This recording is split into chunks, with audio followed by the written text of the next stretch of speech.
This. No, that's great news. I mean, if you didn't feel his presence not being there against the Houston Texans, then I don't know if you were watching that game. When it comes to the special teams, when it comes to just being that gadgets guy that you can put all around the football field and make plays for you, a playmaker, that's what we missed on Sunday. And now having Marvin Mims back, because if you're practicing, you're playing now. So now having Marvin Mims back, we can all breathe a little bit better, sleep a little bit better, knowing that Marvin Mims is going to be back there for the punt and kick returns. And also, he's going to be implemented in this game plan and maybe out of the backfield again. The speed and stretching the football field, we're going to get that again. So hopefully Marvin Mims is good to go and he doesn't have setbacks, because sometimes with these concussions, it's a tricky thing. Like, you feel good and you think you feel good, and then that next day, it goes back to just like hurting again. I'll never forget. I was with the Indianapolis Colts and Nyheim Hines. He had a concussion and he was trying to rush back. And so Nyheim was up. I was going to be down. Literally, Richie, Nyheim comes walking in the day before the game. He says, hey, like, my head is really, really hurting bad and I'm throwing up. Well, I was already prepared all along that, hey, I may have to play. That's what I had in my head. A lot of players, when they hear that they're not going to be up, they just take the day off. Yeah. For me, I was like, man, I'm going to continue to just prepare because I'm going to be a pro's pro. And sure enough, I get the call saying, hey, Phil, Naheem's down. You're going to have to play this game. But I was ready. I was ready to go, ready for my moment. So these, like I said, with these concussions, they're a tricky thing that they pop up out of nowhere. You feel good one day, the next day you're not. Yeah, and clearly, the NFL is emphasizing this. They're extra careful. They're in that phase where they want you to think they care about player safety, and then eventually they won't. It just kind of depends on what the news cycle is. But regardless, I think Marvin Mims' contributions beyond the wide receiver room became very evident with just one sample size of him not being there. We missed you, Mims. And yeah, you can say, it's special teams, punt returner, like put Bidet back there, put Michael Bandy back there. But Marvin Mims is an all-pro at that position, and I think that it maybe caught people's eyes that weren't expecting it, how big of a gap that can be. So I think that's a positive for the special teams unit. I think it'll obviously be a positive for a Denver Broncos offense that needs just about every push you can give them. And let's not rule out Marvin Mims' ability to run a clear route and then accidentally be in position to catch a Bo Nix overthrow to set up a game-winning field goal for one of Everybody gets lucky one now. of their, what is that, 4 or 5 fourth-quarter comebacks on the season now for the Broncos? No doubt. I mean, Mims is going to be a part of this game plan on a Thursday night. One, he has fresh legs.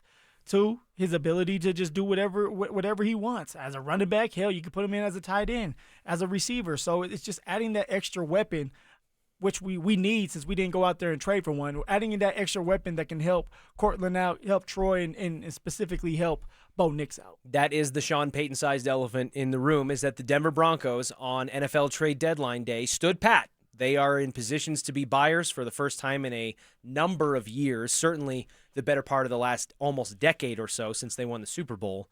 But they don't. Sean Payton loves his Q, and he loves his 53. And he said as much in his press conference earlier today. We like the team that we have and the direction that we're going. Do you, essentially, Sean? He does. I mean, Do you? That's what he's telling you. Do you believe him? No. Are you taking him at his word? No. Look, I believe that the Denver Broncos were trying to get something done. Why would you not? You have a chance to go out there and add a weapon for Bo Nix in this offense that has been stagnant, right? You have a chance to add another guy that can be explosive. So I believe that they were in on somebody like a Waddle. No, they literally were. That was reported. Okay, yeah, so- Jordan so- Schultz reported that the Broncos and other teams kicked the tires on Waddle, but Miami's asking price was too high. That's Yeah. something that James Palmer had speculated. We'd heard it kind of around the local market here and even nationally. And we'll get more information from James later. He'll be on our show. About so 45 minutes from now. So I'm excited to see what James is hearing out there or hearing. But for Sean to go out there and say we like our team and we like the players on it, I understand that. But also Sean's running the ship. He's the captain of this ship. And if you're getting rumors out there that the Denver Broncos were in or monitoring a player, that means Sean was giving the go-ahead or the nod saying, I want somebody else. Now, of course, he's going to sit here and say he's okay with what he has because they weren't able to get a deal done with Waddle or Shaheed, the receiver out of New Orleans. Of course, he's going to tell us that, and he's going to make sure that the locker room feels settled and not unsettled, thinking like, hey, you're going to replace Troy Franklin or somebody else with a receiver that can help you right away. So, no, I don't believe that Sean is okay with what's going on because his offense is not okay right now, Richie. But when Sean Payton wants something, Phil, doesn't he usually get it, even if he's got to bang the table and huff and puff and blow George Payton's house down? Doesn't he usually get what he wants in life and in football? Well, life is not always fair. Maybe Sean was willing to give a second, and you said it earlier, Waddle. Let's just say Waddle, because Waddle was a guy that everybody wanted.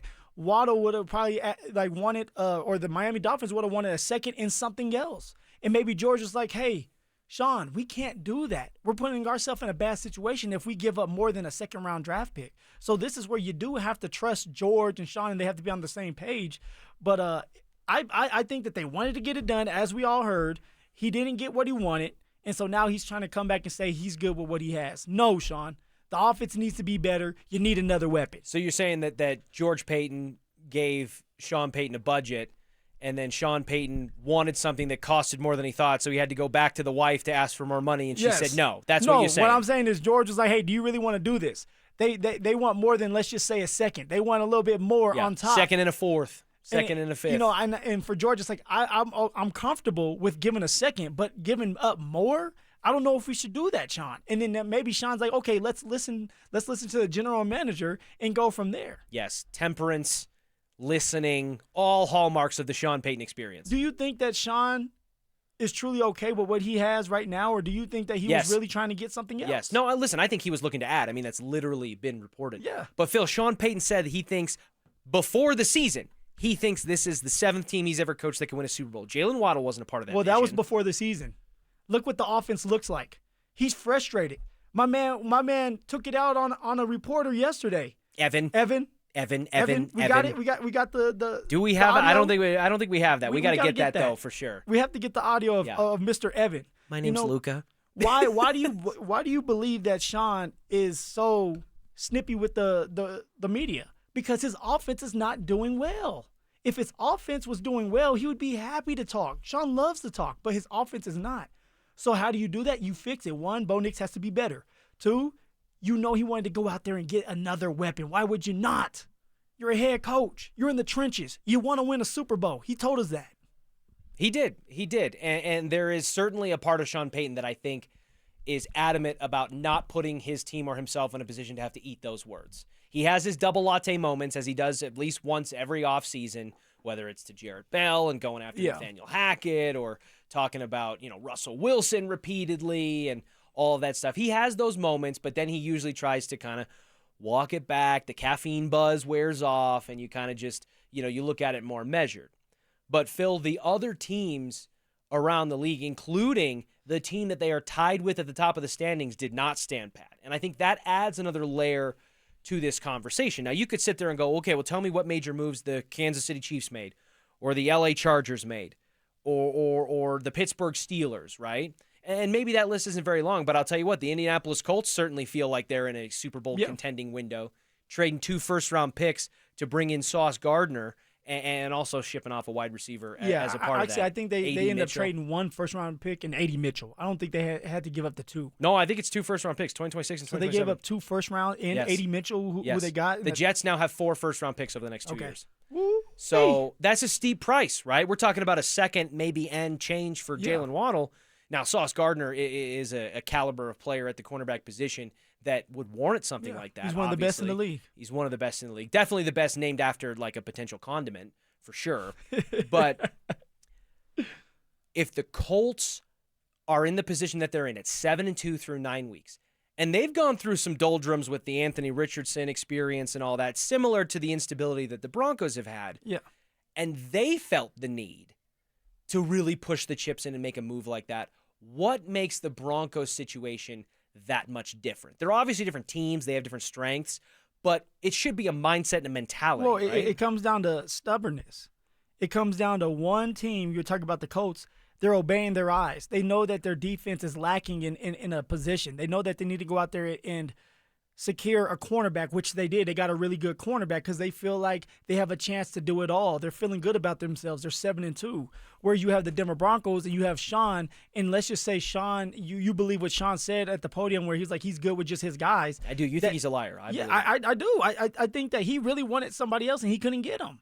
But if let's just go with what you think, which for Sean it's like my vision, I'm gonna force it to come true. Just like I'm gonna force Bo Nix to be this quarterback that I envision him being like Drew Brees. J.K. Dobbins is averaging 6 yards a carry, but I'm going to make sure R.J. Harvey gets some nice moments. Exactly. So it comes down to Sean being stubborn, saying, "Hey, like, look, we couldn't get the guy that I wanted in the trade by the trade deadline, which I believe it was Waddle. Hopefully, James Palmer can tell everybody that I was right on that one. We'll see.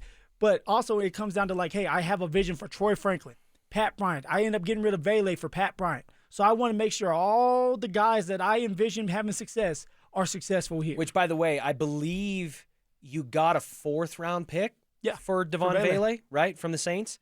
And they just traded Rashid Shaheed to the Seahawks, who have talent at the wide receiver position already, for a 4th and a 5th-round pick. So in theory, by giving back the 4th-round pick that you got from the Saints for Devon Vele and then kicking in a 5th, which is a net 5th-round pick, you, in theory, could have gotten a deal done for Rashid Shaheed, unless you think the Saints maybe weren't willing to do business with Sean Payton. Yeah, I think the Saints are like, look, we don't want that 4th-round pick back. Yeah. We're gonna let you keep that. We're fine to take players from you. We don't give you anything.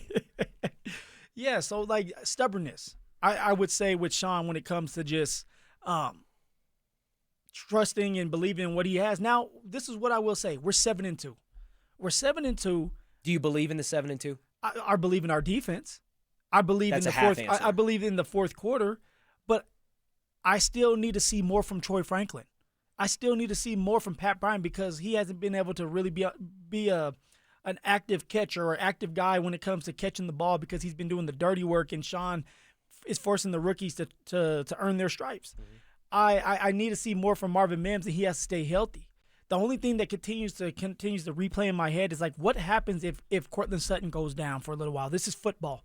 Now, knock on your head, knock on the wood, Richie. What happens if someone like J.K. Dobbins goes down? Don't even put these things out in the universe. But also, it's like J.K. has a resume for being hurt.